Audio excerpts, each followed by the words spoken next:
Hello everyone, I am Dr. Diron. Today I'm going to talk about one of the most common medicine, that is domperidone.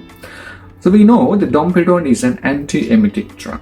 We usually take it to prevent nausea, vomiting and all. It is an anti-emetic drug. It acts on dopamine 2 receptors and it acts as an antagonist. By doing that mechanism, it provides some prokinetic effects, such as it increases the gastric peristalsis. When it increases the gastric peristalsis, the nausea and vomiting, even bloating and all will be relieved, and it gives some symptomatic benefits. But the problem is, as usually I say, whenever we provide drugs, we are supposed to take a good drug history, because even Panadol, even a simple drug, can cause severe side effects. So in that way, domperidone, it can cause some severe side effects such as arrhythmia, some skin allergic reactions, even it can cause death by inducing prolonged QT interval.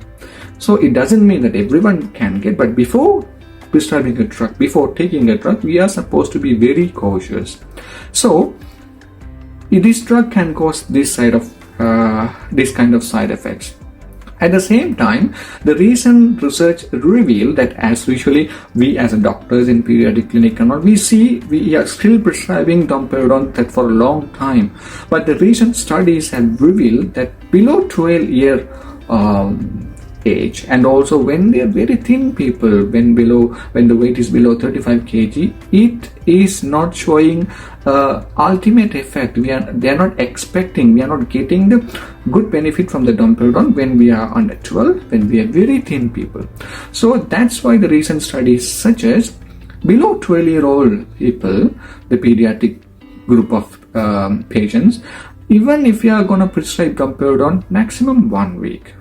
More than 1 week, it doesn't show any symptomatic outcome, and also it can cause side effects if you give domperidone for a long time. So before giving domperidone, we have to be very cautious. We have to see with the patient's age, whether it is below 12, and we are not supposed to prescribe that, even prescribing 1 week maximum. So the patient should be more than 12 years, the weight should be more than 35, and also they should not have any underlying disease such as arrhythmia, some side effects and all these, and renal failures, liver failures. These are the very important contraindications for domperidone. So in that way, you may ask, okay, if the pediatric people come, even the lean people come, well, what we can prescribe? The most common use of domperidone is now widely we are prescribing for the gastroesophageal reflux disease with omeprazole, pantoprazole and all. So the most common features, most common problem nowadays, gastroesophageal reflux disease is regurgitations and bloating, nausea and vomiting. So for that thing, we are prescribing domperidone with other drugs. But in case, if you ask me, below 12 years, if they get this gastric esophageal reflux disease, what are we going to prescribe? The recent studies shows the rather prescribing domperidone, ondansetron is showing more beneficial and more good outcome, and also it doesn't have much side effect compared to domperidone.